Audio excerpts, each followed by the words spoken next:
Alam mo ba na mahigit 58 milyong matatanda sa US ang nabubuhay na may arthritis? At para sa humigit kumulang 15 milyon sa kanila, matinding pananakit ng kasukasuan ang araw-araw nilang kasama?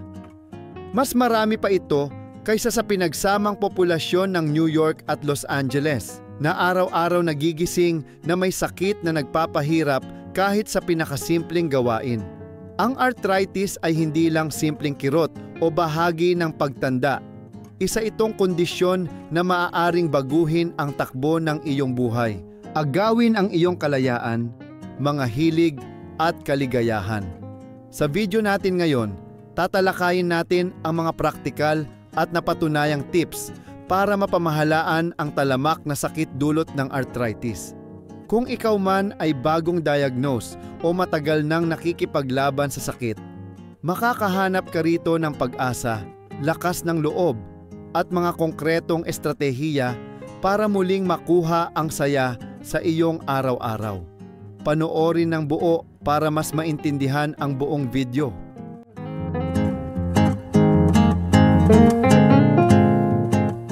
Kamusta at welcome back sa channel.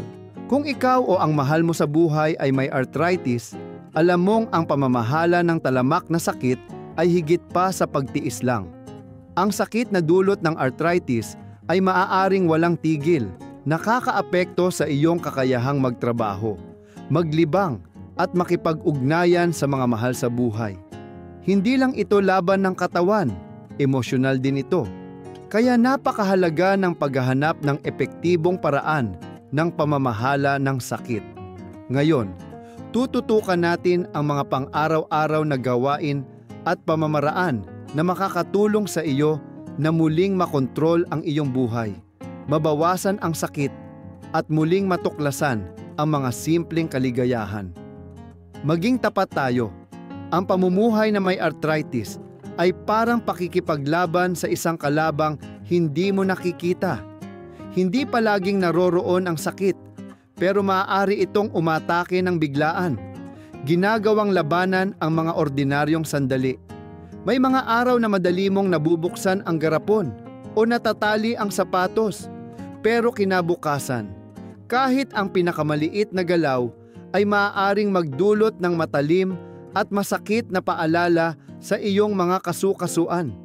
Ang pagbangon sa umaga ay parang pag-akyat sa bundok, at ang mga simpleng saya, tulad ng paghahalaman, pagluluto o paglalaro kasama ang mga apo, ay biglang nagiging mahirap abutin.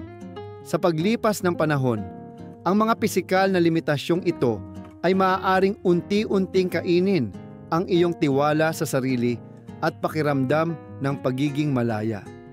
Maaaring mas madalas kang humingi ng tulong o iwasan ang mga dating kinagigiliwang gawain dahil natatakot kang sumakit.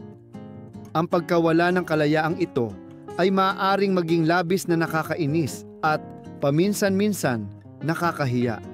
Maaaring mag-alala ka na hindi talaga nauunawaan ng iba ang pinagdadaanan mo dahil hindi laging nakikita ang sakit ng arthritis. Pero hindi dito nagtatapos ang laban. Ang talamak na sakit ay maaaring makasira ng iyong mood, magdulot ng iritasyon, pagkabalisa o kalungkutan. Maaari nitong ubusin ang iyong enerhiya. Kaya kahit ang pinakasimpleng gawain ay nakakapagod, maaaring magsimula kang umiwas sa mga kaibigan at pamilya, ayaw maging pabigat o sadyang kulang sa lakas para makisalamuha. Ang pakiramdam ng pag-iisa ay kasing sakit din ng pisikal na sintomas at madaling makaramdam na hindi ka nauunawaan o nag-iisa sa iyong laban. Maaari ding maapektuhan ng sakit ng arthritis ang iyong tulog. Inaalisan ka ng pahinga na kailangan mo para gumaling at muling mag-recharge. Ang gabi-gabing pagbalisa at pag-ikot-ikot ay maaaring mag-iwan sa iyo ng pakiramdam na lutang at pagod, na lalo pang nagpapahirap harapin ang sakit sa araw. Ang strain na ito ay maaaring makaapekto sa iyong relasyon dahil hindi laging alam ng mga mahal sa buhay kung paano tutulong o ano ang sasabihin. na nagdudulot ng pagkadismaya o kawalang pag-asa. Para sa marami, ang arthritis ay hindi lang pisikal na kondisyon. Isa itong araw-araw na laban na sumasaklaw sa lahat ng bahagi ng buhay: katawan, isipan, relasyon, at espiritu. Pero heto ang magandang balita: hindi ka nag-iisa. Milyon-milyong tao ang naglalakad sa parehong landas. At may mga paraan para mapamahalaan ang sakit, muling buuin ang tiwala sa sarili, at mabawi ang iyong buhay. Sa tamang suporta, estratehiya, at pananaw, posible ang pag-asa at paggaling, kahit sa pinakamahirap na araw. Kaya, paano mo mapapamahalaan ang talamak na sakit ng arthritis at tunay na mapapabuti ang kalidad ng iyong buhay? Tuklasin natin ang ilang napatunayan ng estratehiya. Bawat isa ay nag-aalok ng iba't ibang paraan para mabawi ang ginhawa, kumpiyansa, at kontrol. Una ay physical therapy. Ang pakikipagtulungan sa isang physical therapist ay maaaring magbago ng laro para sa mga may arthritis. Ang mga profesional na ito ay sanay na unawain ang iyong kakaibang hamon at maaaring magdisenyo ng mga ehersisyo na akma para sa iyo. Tuturuan kanilang palakasin ang mga kalamnan na sumusuporta sa iyong mga kasukasuan na makakatulong magbawas ng pressure sa masakit na bahagi.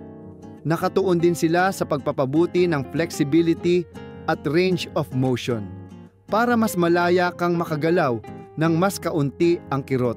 Kahit ang banayad na aktibidad tulad ng stretching, yoga o araw-araw na paglalakad ay maaaring magdala ng malaking pagbabago sa paglipas ng panahon. Ang pinakamahalaga ay ang pagiging consistent. Maliit pero regular na pagsisikap ay nagbubunga. At laging makinig sa iyong katawan. Ang sobrang pagpupumilit ay maaaring magdulot ng setback, kaya igalang ang iyong hangganan at ipagdiwang ang bawat progreso. Pangalawa, paggamit ng gamot. Walang dapat ikahiya kung kailangan mo ng gamot para pamahalaan ang sakit. Para sa marami, ang over-the-counter na gamot tulad ng acetaminophen, Tylenol o NSAIDs, tulad ng ibuprofen o naproxen, ay maaaring magbigay ng ginhawa, lalo na sa panahon ng flare-up. Para sa iba, maaaring kailanganin ang mas malalakas na gamot tulad ng prescription anti-inflammatories, disease-modifying drugs, o kahit topical treatments para makontrol ang sakit at pamamaga. Mahalagang makipag-ugnayan ng mabuti sa iyong doktor o rheumatologist para mahanap ang pinakaligtas at epektibong plano para sa iyo. Huwag mag-atubiling magsabi kung hindi gumagana ang kasalukuyang regimen. May mga bagong opsyon at kombinasyon na laging nade-develop. Ang pain management ay hindi one size fits all at karapat-dapat kang magkaroon ng plano na akma sa iyong pangangailangan at pamumuhay. Pangatlo, pagbabago sa pamumuhay. Ang sobrang timbang ay nagdadagdag ng pressure sa mga kasukasuan, lalo na sa tuhod, balakang at paa. Kahit maliit na pagbabawas ng timbang ay maaaring magdala ng malaking ginhawa sa sakit at paggalaw. Ang pagkain ng balanseng diet na puno ng anti-inflammatory na pagkain tulad ng malalabay na gulay, berries, mani, olive oil at isdang mayaman sa omega-3 gaya ng salmon ay makakatulong magpababa ng pamamaga at kirot. Iwasan ang processed foods, asukal, at saturated fats na maaaring magpalala ng pamamaga. Huwag maliitin ang kahalagahan ng magandang tulog. Ang kulang sa tulog ay nagpapalala ng sakit, habang ang mahimbing na tulog ay tumutulong sa katawan na mag-repair. Ang pamamahala ng stress sa pamamagitan ng relaxation techniques, hobbies, o pakikipag-ugnayan sa mga mahal sa buhay ay makakatulong din magpababa ng flare-ups dahil ang stress hormones ay maaaring mag-trigger ng pamamaga. Pang-apat, alternatibong therapy. Maraming tao ang nakakahanap ng ginhawa sa mga complementary na paraan. Halimbawa, napatunayan ng acupuncture na nakakatulong sa ilang may arthritis na mabawasan ang sakit at mapabuti ang galaw. Ang massage therapy ay nakakatanggal ng paninigas ng kalamnan at nagpapaluwag ng pakiramdam, habang ang mindfulness practices tulad ng meditation, guided imagery o deep breathing ay nakakatulong makayanan ang sakit at mabawasan ang stress.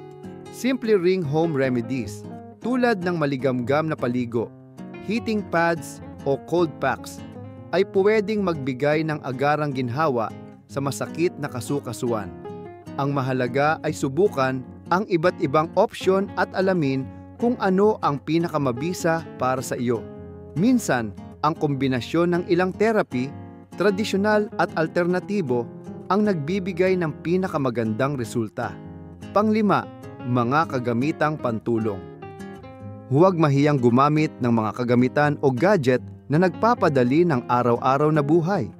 Simple lang, tulad ng jar openers, ergonomic na gamit sa kusina o button hooks. Makakatulong para mapanatili ang kalayaan at mabawasan ang strain sa kasukasuan. Ang mga walking aid, braces o splints ay nagbibigay ng suporta at stability, kaya mas madali at mas ligtas kang makakagalaw. Ang paggamit ng assistive devices ay hindi tanda ng kahinaan. Isa itong matalinong paraan para protektahan ang kasukasuan, makatipid ng lakas, at magawa ang mga bagay na gusto mo. Ang layunin ay gawing mas madali at hindi masakit ang buhay, para magpatuloy kang gawin ang mga bagay na mahalaga sa iyo.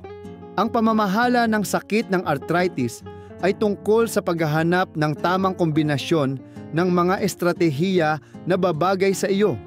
Sa tiyaga, suporta, at pagiging bukas sa mga bagong paraan, makakagawa ka ng makabuluhang hakbang tungo sa mas komportableng at mas makabuluhang buhay.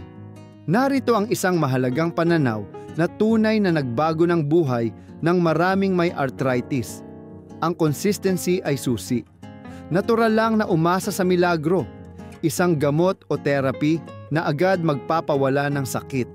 Pero ang katotohanan, ang arthritis ay isang chronic condition, at bagamat walang mabilisang solusyon, may tunay na pag-asa sa kapangyarihan ng maliliit at tuloy-tuloy na pagbabago. Isipin mong parang pag-aalaga ng hardin ang pamamahala ng arthritis. Hindi mo pwedeng itanim ang buto at asahang mamumulaklak agad kinabukasan. Ang araw-araw na pagdidilig, maingat na pag-aalaga at pasensya ang nagdudulot ng paglago. Sa parehong paraan, ang araw-araw na mga gawain, banayad na ehersisyo, pag-inom ng gamot ayon sa reseta, pagkain ng masustansya, at paggamit ng assistive devices kung kailangan, ang unti-unting nagpapalakas, nagpapabawas ng sakit, at nagbabalik ng tiwala sa sarili. Ang mga taong niyayakap ang ganitong paraan ay kadalasang nakakakita ng kamangha-manghang resulta. Napapansin nilang sa paglipas ng panahon, hindi na kasing tindi ang flare-ups, mas flexible ang kasukasuan, at mas marami silang nagagawa. Pinakamahalaga, nakakamit nila ang pakiramdam ng kontrol at pag-asa. Ang pagbabago ay hindi tungkol sa isang milagrosong solusyon, kundi sa paglikha ng pamumuhay na sumusuporta sa iyong kalusugan, kahit sa mahihirap na araw. Sa mga umagang mahirap bumangon dahil sa paninigas o panghihina, tandaan, progreso ay progreso, gaano man kaliit.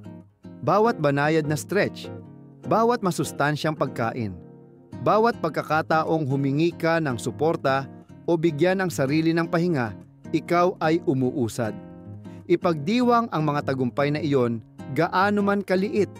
Sa paglipas ng panahon, ang maliliit na hakbang na ito ay nagdadala ng malalaking pagbabago, at matutuklasan mong mas malakas, mas matatag, at mas empowered kang mamuhay ayon sa gusto mo.